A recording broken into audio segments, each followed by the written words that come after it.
and Eugene Lambert. Hundreds of years now Mr. Punch is around, you know. It's 1662 is when he was written about by Samuel Pepys, but he was there much longer than that. He was around. And he came from Italy originally. That's the way to do it. Now, haven't you got your stick now? You it. Oh, that's it now. And the baby. Wait till I show you the baby. Look at the baby, isn't he? Oh, I love the baby.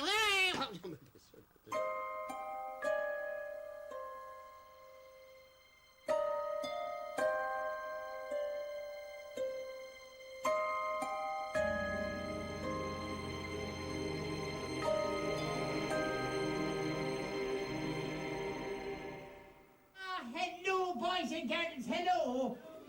Well, do you know who I am? There was a great friend of mine, a puppeteer in Holland, and he used to always say, your heart is in your hand and your hand is in the puppet, you know. It becomes the character. And the mice are in me bed. Wait a minute, where's Granny going to sleep? But Finnegan always was a character that was very much alive to me.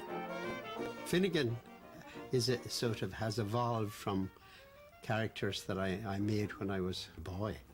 Were you drinking? No, I wasn't. I think you were. No, I wasn't. You were. No. I know by the way I'm talking. Now, in the young days I was Charlie. I didn't like Charlie, no. And then I was Frankie. And we grew up together, you know. He has evolved now into the character he is today. I'd say things he wouldn't say. He'd say things I wouldn't say.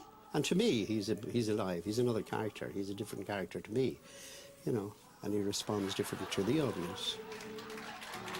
He has his faults, you know. He used to pay me weekly, very weekly. We used to have a joke that he supported the family, you know, and which it wasn't a joke, it was true. And we're the only house on the road with wall-to-wall children. That was one of Finnegan's gags. Way back in the early days of variety, comedians were always top of the bill. But I met a little Franciscan monk who told me there was a comedian who had a little fella who answered him back, which, of course, was Eugene. So I went and asked Eugene to come in and see me.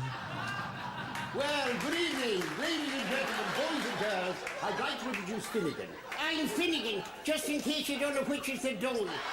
You see, Eugene was unique in as much as his act could be seen by anybody from 8 to 80, because it was a clean act, but it was funny. And it was so different to all the other comics. We agreed he would appear in Jury's Cabaret. Eugene was the feature. You'd dress up the show around him, you know, with singers and maybe dancers and whatever. We had a wonderful time. 6 months of the year for 7 years. And Finnegan never missed a performance, you know. Variety in those days was the important thing. So people like Eugene were invaluable to us. Ladies and gentlemen, it's Finnegan's break. People say we were crazy putting a ventriloquist on radio, you know, because it could be two different people. But having been seen around the city and having been seen around the cabarets and on the Gaiety stage, people accepted it fully. And the show was #1 show at the time. It's splendid enough, beautiful Finnegan. Well, you see, Big Brother was so pleased that I destroyed the Red Chinese factory and the secret formula that they gave me a present. I remember the first time that I realised that Finnegan was a puppet. I actually remember that moment. I was looking down from a balcony in the old Jury's Hotel where Daddy did a cabaret act, and I remember looking at him and saying, my God, he's talking to himself. That's enough. Eugene, please. Aye. That's enough. Not choking. I know when I'm choking. Right. Aye, I'm standing on my bloody head. Thank you very much. I suppose it took him a while to discover himself, maybe in the early years. See, he knew he could do things, but he had to get a break, and he was a very shy person. May entered me for a talent competition, and that started the whole career in the theatre, you know. When we were going out together, I used to go to do shows with him. Travel a bit on a Sunday and the weekends years ago.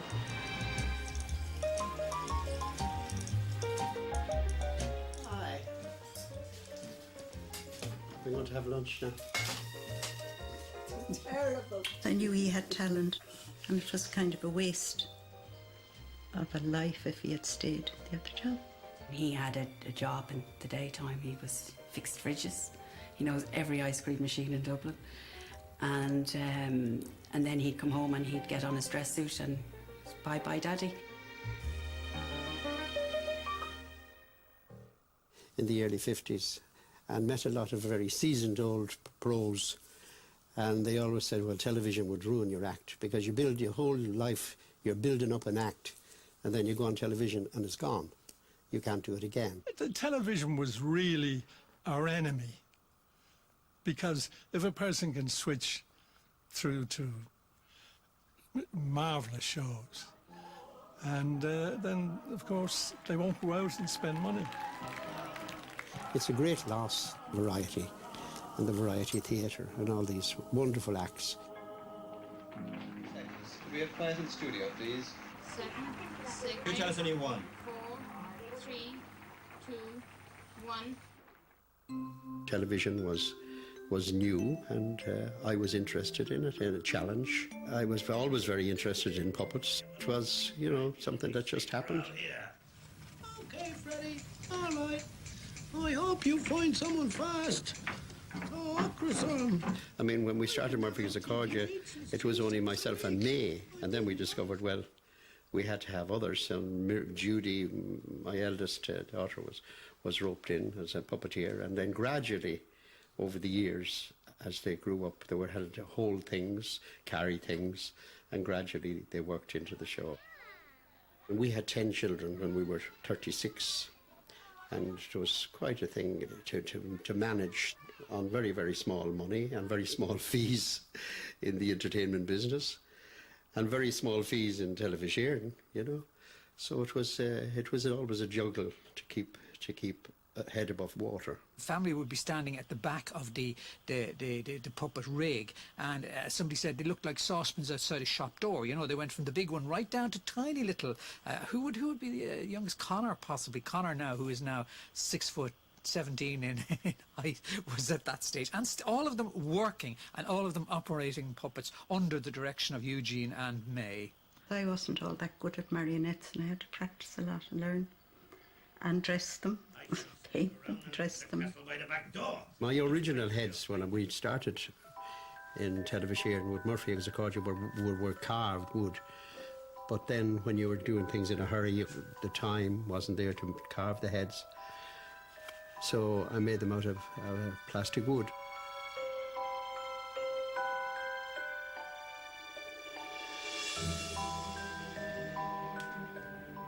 I'm self-taught. I learned from books. I actually made my first puppets when I was very young, a child. I started making puppets. And my very first puppet was I reassembled a lobster. It's an old story. The family always laugh when I tell the story. Reassembled a lobster and put strings on it, so that was my first puppet. I always liked making baddies, and witches especially. It's easy to model a baddie character. It's much more difficult to make beauty.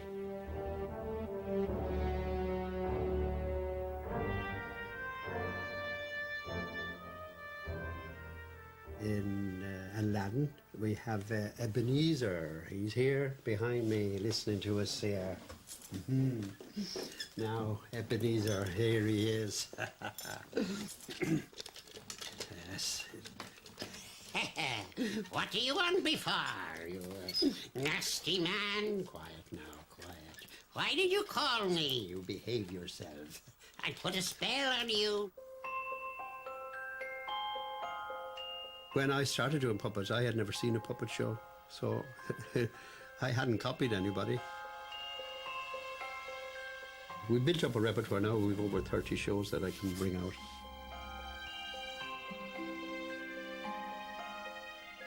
I started to do Punch and Judy in the 50s. I did Punch and Judy in Butlin's holiday camp. A big clap for Mr. Punchery! All right then. People would very often think that things like this are easy to do, and they're not. Really, puppetry, or performing live to audiences, is something that actually happens with experience. Oh, no. I don't want to go into jail. Children and animals are dangerous, but I love entertaining children. Puppet theatre is something that will never be replaced technologically or any other way, because it can be so spontaneous. It's always a challenge to kind of entertain kids on your own for the best part of an hour, you know. It's hard on the arms, though, and the throat. And there we are. That's the end of the Punch and Judy show.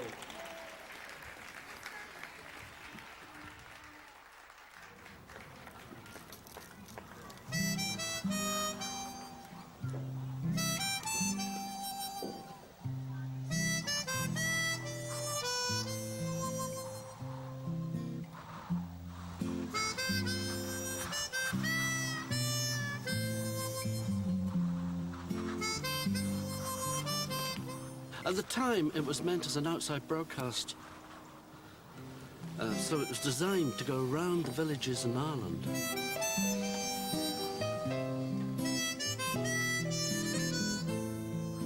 And there was a barrel here, and this hole was for puppetry, and that was big enough for puppetry again. And there's a slit in the top there for Mr. Crow, and he would sit on the guttering there. Look good, you know. We'll say, "Cuckoo, everybody, cuckoo."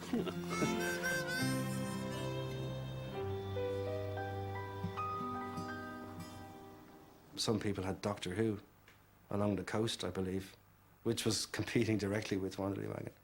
So I had a few friends in school who were Doctor Who fans, and I used to pretend to be one too.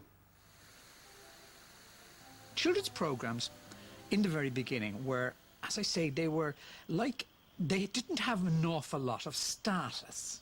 It was very difficult to get people to work for children's programs. The extraordinary thing is that if you do something to please children, you seem to automatically please their parents.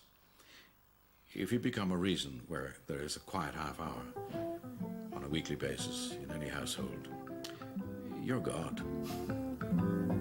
Here comes the wagon, one daddy wagon, the most unusual wagon. I became very friendly with Don Lennox. He was a producer-director in RT, and he was discussing making a new children's program, and gradually Wanderly Wagon evolved. I first was just to supply the puppets. He said, well, we want a sort of a jovial character, which turned out to be me. I wasn't surprised that it became very much loved, because Nora Mahoney had a lovely warm personality which came over on television, very motherly.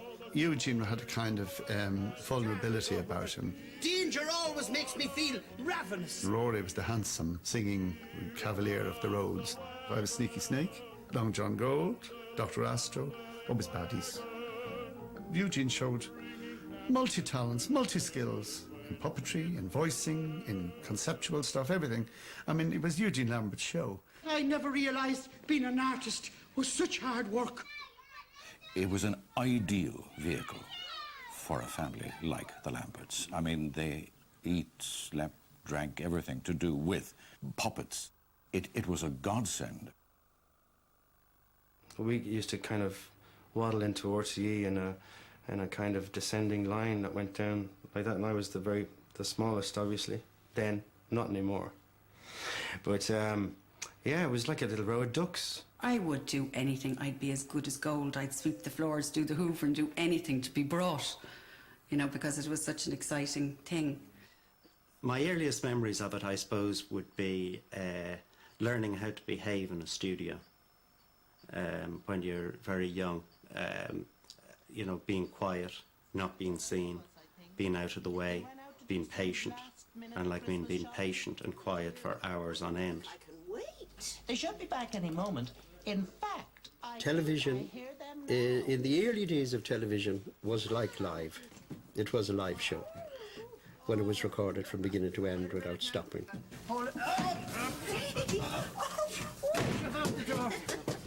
Well, we got everything in the end. But when the editing came in and we sort of lost control, it was no longer a live show.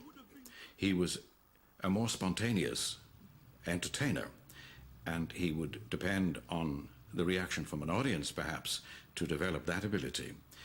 So the learning of lines, I would imagine, was quite a scourge. The script was the problem. I was the one who could sort of ad-lib, and variety theatre could ad-lib, and to stick to a script and give cues was always a big problem to me. Eugene would have pages and pages to learn, and because it was a quick turnover, we were doing one a week and sometimes rehearsing one while you were doing the other. So in order to take the burden from Eugene of sort of having to learn such vast amounts of scripts, we used pin it like it was pinned under tables or under chairs, so you'd have O'Brien turning this way or that way to get his cue. We generally did things that larger people couldn't do, like fit under tables and behind rocks, and sometimes we're even in shot, I believe, but accidentally, like in shot. But I think there was occasions where it was actually left in, and the excuse was used that it was magic. I used to be under the table. I'd manipulate Judge or whatever character. As the years went by and I grew older, the table would have to be raised up and up and up. So for what began as a little coffee table, I think ended up as a very, very high kitchen table. Sometimes the studio went quiet, and you'd kind of be waiting, and we were waiting, and Johnny had a look above the table, and everybody had gone to lunch. You know, we were just left there, but normally we weren't always treated that badly. Oh, all the time you'd get stepped on and walked on. Yeah, oh yeah, absolutely, yeah. But it was as difficult for the actors to kind of make it look normal that they were kind of walking normally behind a table when there might be 3 bodies lying on the ground, you know.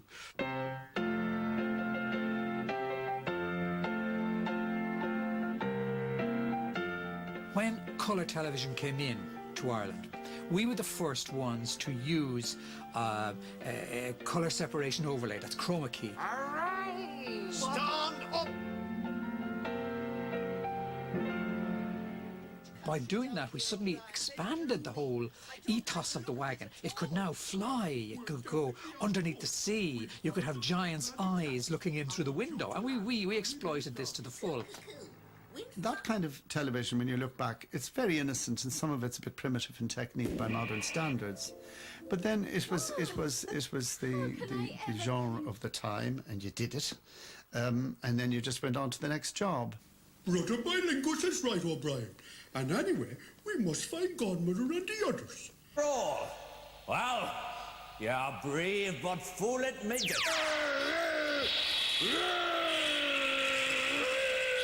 We were always pushing the technology, all right, you know. But I think that we lost control of the programme when it went into colour, and that they started to edit and do things in little bits. And then somebody got the idea, well, if you're doing an interior for the wagon, why have to go and set up the interior again? And why not do 2 different programmes, do the interiors for 2 different programmes? And that made it very difficult for continuity and all that. Crowe and Judge, of course, were there at the very beginning.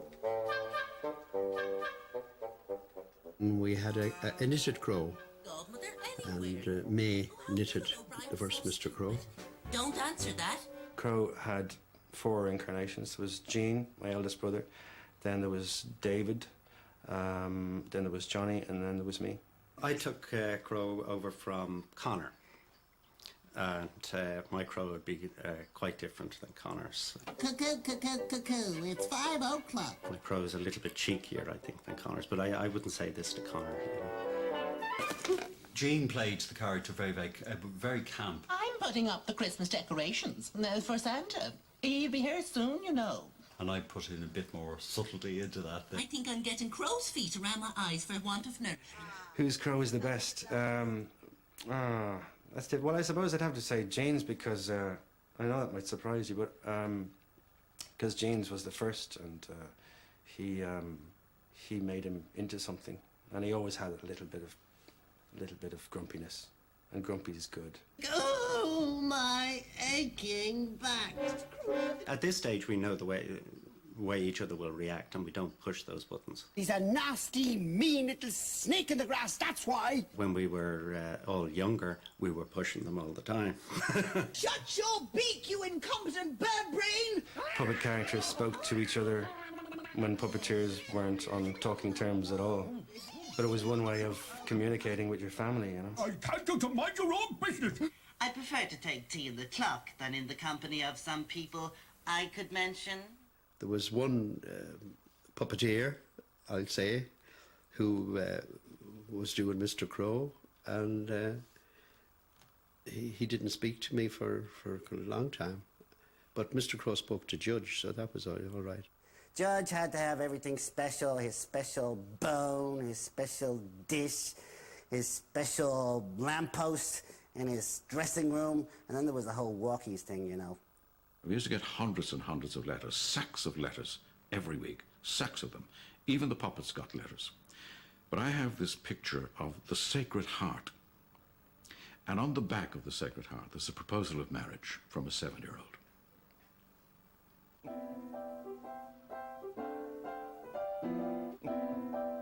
There never was anything like Wanderley Wagon. It really was the most unusual wagon you've ever seen. Here comes the wagon, Wanderley, Wanderley Wagon, the most unusual wagon you ever saw. Wanderley Wagon, magical make-believe wagon, packed full of fairy tales, happy things to do. As the children grew up over the years, they all remember Wanderley Wagon. That gives me great satisfaction that it was so popular. It was much more popular than I had imagined at the time. There's no doubt it marked people's lives, and it was part of their daily routine, or their weekend routine. And yeah, it's nice, but you know, we had one channel in those days, you know. Happiness wherever it wends its way. Then you started to fade out.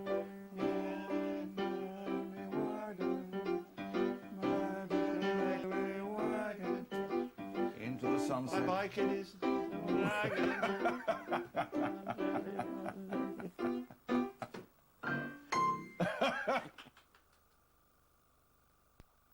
Last One Standing, a new quiz show from RTE. The game where if you're out of time, you're out of luck. Where knowing your stuff could send you packing. I know my art history. For the holiday of a lifetime. What am I bid? But only the last one standing claims vacation victory. You take control of tonight's final. Well done. The new RTE quiz show Last One Standing. Sunday at 7:30 on RTE1.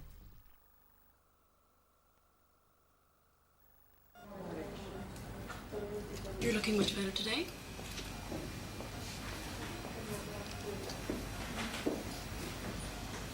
Okay, good. Can't wait? Think Sun, think Steen.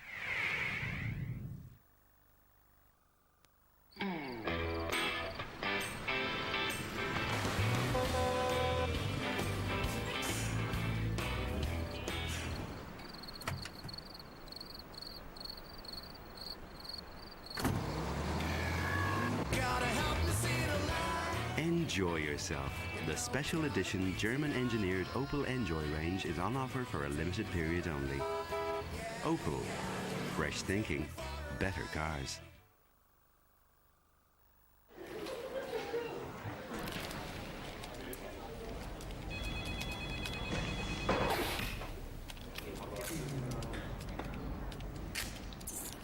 If you haven't got your toothbrush handy, why not try new Orbit Professional?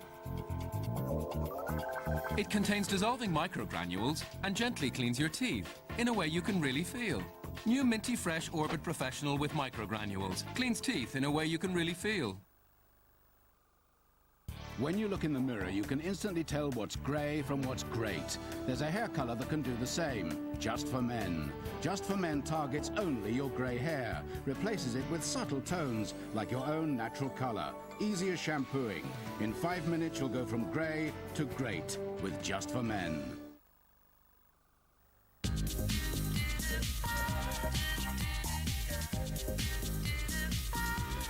Sometimes we need a little extra help to keep our bodies in balance. Unlike ordinary multivitamins, Multibionta Probiotic Multivitamin contains natural friendly bacteria. Just like the ones you find in probiotic yogurt drinks, they help keep your body working in harmony.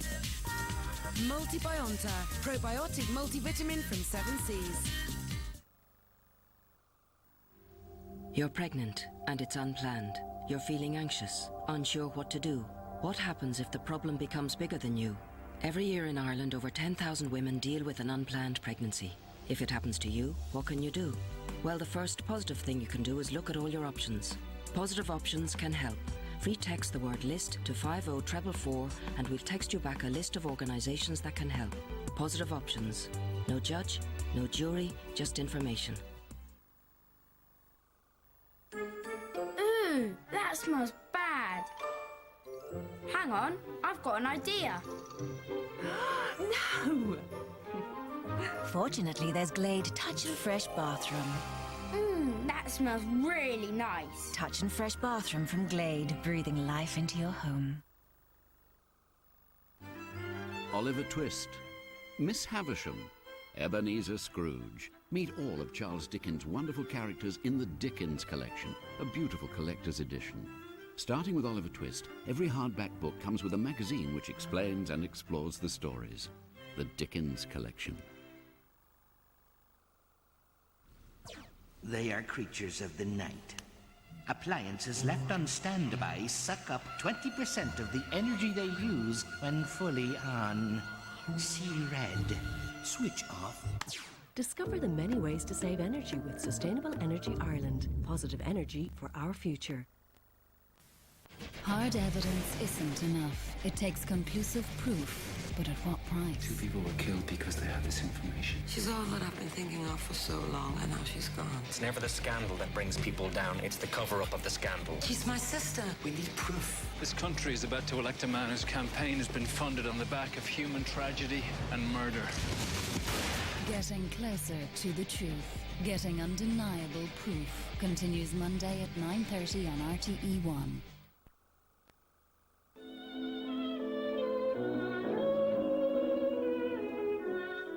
Up to 1968, I thought I was the only puppeteer around, until I visited a puppet festival in Colwyn Bay in Wales, and then another international puppet festival in Prague.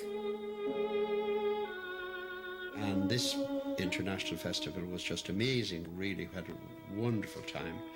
But it was during that when I saw the children coming into the theatre.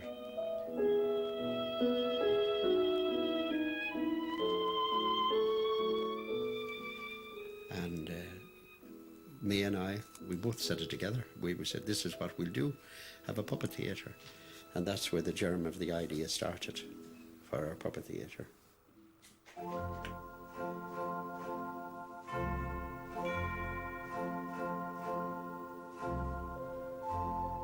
And looking back on it, it was the most ludicrous idea.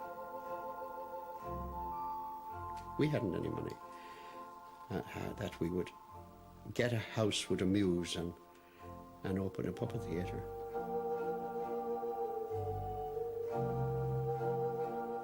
We had become great friends with the late Micheál MacLiamore and Hilton Edwards, and they told me, well, they had the same problem when they started the Gate Theatre and they had no money. It's incredible that we did it, you know.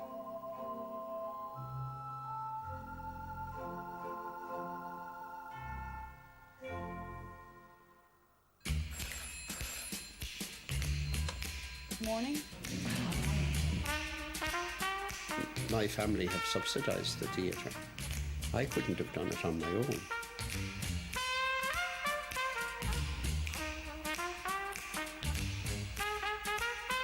I think that if it wasn't a family business, it probably wouldn't have survived. We built this together. We built this, so we put the bricks and mortar together. So we became part of Eugene's dream. Connor! I would argue that it wouldn't be set up if it wasn't for May, you know. She was the vital support that Eugene needed to get everything up and going.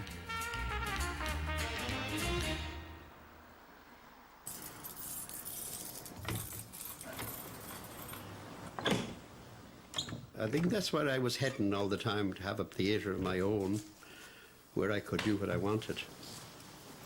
I'd like to have control over what the product is going to be. Eugene knows this. There will always be children, and tapping into that imagination, that's where Eugene goes.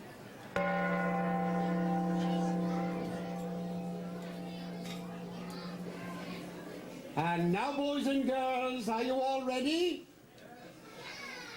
And now we have the story of Little Red Riding Hood.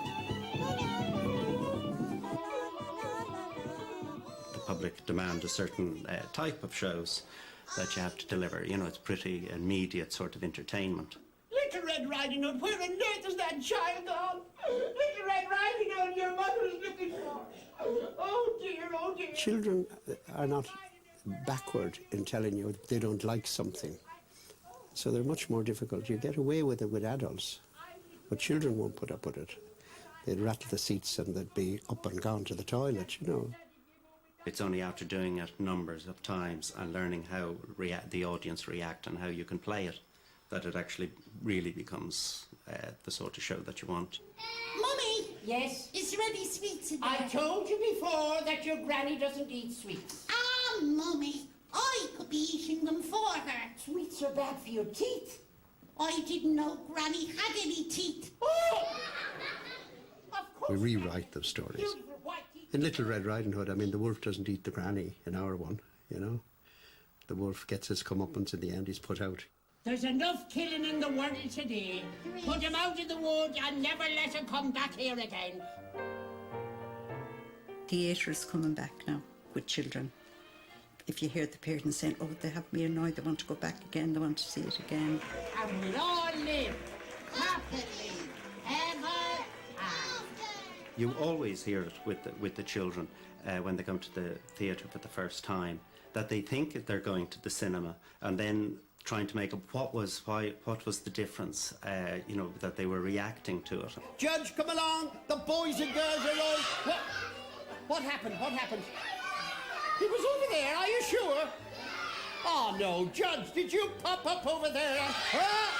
Kids are just fantastic creatures who laugh at anything, let's face it. And they laugh at words, they laugh at the funniness of a word. Humpty Dumpty sat on the wall, Humpty Dumpty fell off his potty. He fell off the wall!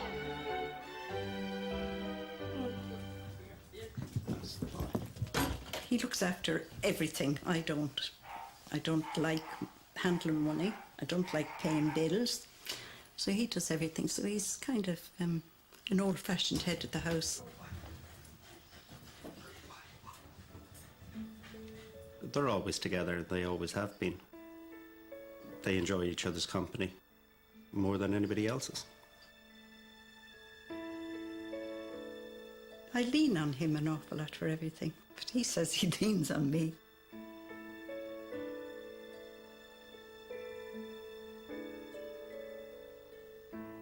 If you just stop and think about working with your own family, your own brothers, your own sisters, your father being your boss, it's not easy. What's it like to work for any boss, really? He was the man holding the reins. He was a boss, and you did what you were told. Summertime we toured when we weren't shooting Wanderley. We'd be on the road every weekend again, like into the van 6 in the morning, and home by midnight. So it was a bit of a circus kind of thing going on. The show always went on, put it that way. One time, I won't say where this happened, but just at the beginning of the show, I got electrocuted and was thrown across the stage area backstage. And a stagehand in the theatre picked me up and put me lying down and massaged my back, which got my breathing, called an ambulance, and I was put in the ambulance and taken to the hospital. The show went on with the others, and after the show, Eugene came along to the hospital and said, well, when you're out of the hospital, you get the train back to Dublin, we have to go on to do another show. And that happened.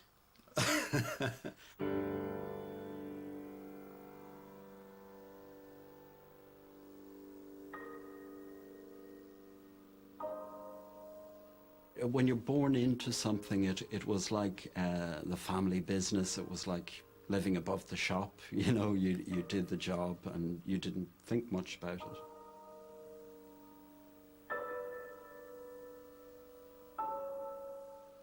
Of course, you know, when you were at school and that, you were aware, of course, that there was something different or odd about you, you know. I found that it interfered with my education, which I regret. I regret a bit now, because I felt, you know, that time I would have been in secondary school, and I cut into that a lot. I always felt I had a job. Why do I need education? I do regret that.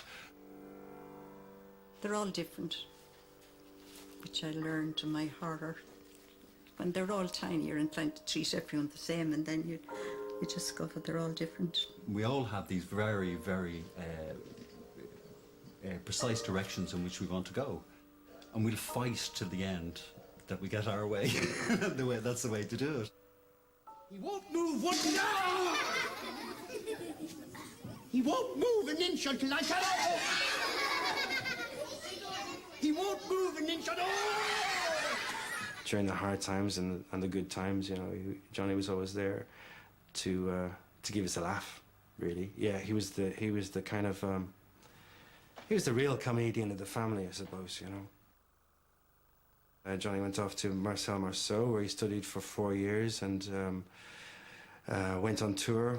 I think he did 2 world tours with Marceau and wrote 3 sketches for Marceau, which Marceau is still performing to this day. It's the sort of thing that, you know, it'll never happen to your family. You know, you're not going to lose, you know, your 42-year-old brother who has 2 kids, and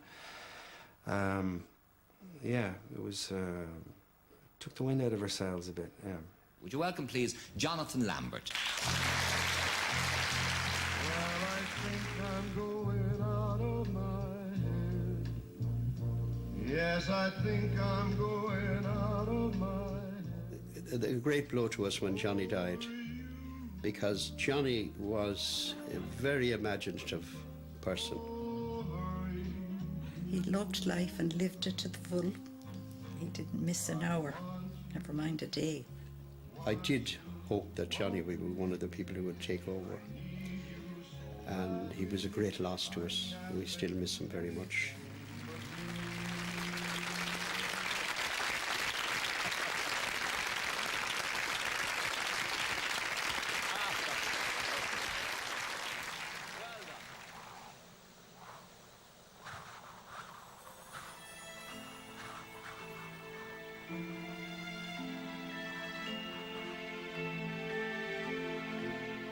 I'm hoping that the theatre will survive, but it is very difficult to survive.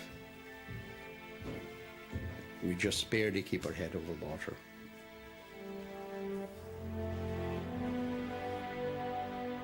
Over the next while, we're going to see a change here in the puppet theatre. I think that Eugene is coming to the realisation that he's not retiring. He'll never retire, but he will hand over the reins to various different people, and it'll take a different direction. We have a large family, and we have grandchildren. I mean, it's all there, and it's up to them to keep it going.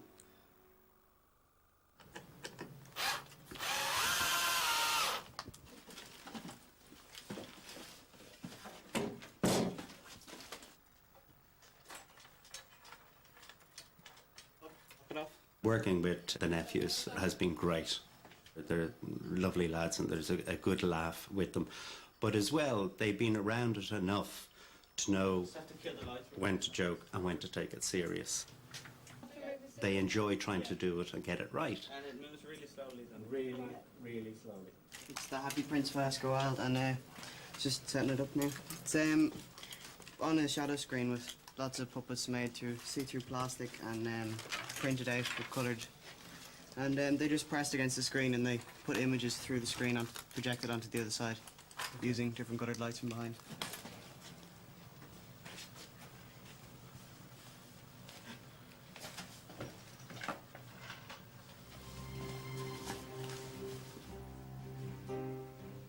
High above the city, on a tall column, stood the statue of the Happy Prince. He was gilded all over with thin leaves of fine gold. For eyes, he had 2 bright sapphires, and a large red ruby glowed on his sword hilt. He was very much admired indeed.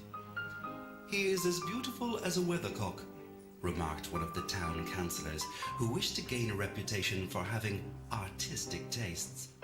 "Only not quite so useful," he added. This show is unique as there's so many of us involved in it. I mean, usually there'd be maybe 1 or 2 of us here, you know, and we'd sort of swap and take turns and whoever's people doing the show. But this just, we're all involved in it and it's completely different and it's much more fun as well. All my family have come into the arts, you know, painters, sculptors, mime, musicians, you know. They've all got something out of the theatre too. It would have been a different family if we hadn't had the theatre. Eugene has been entertaining for, it's over 50 years now, if not a bit longer. And it's his life. He'll never retire. He'll never retire. And I don't think he ever should. Today I feel so happy. I'm a performer, that's it. I'm an entertainer, really. As long as there's an audience there, I perform to the audience.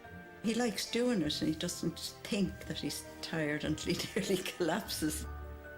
I think Eugene just loves working, you know, and he's a bit of a workaholic, really. I think he might be afraid of things falling apart if he didn't, and he's right, they might. It's a dream to put on shows and to do the best you can and come up with new ideas. It's a wonderful life, it's a wonderful business. I wouldn't change it for anything else.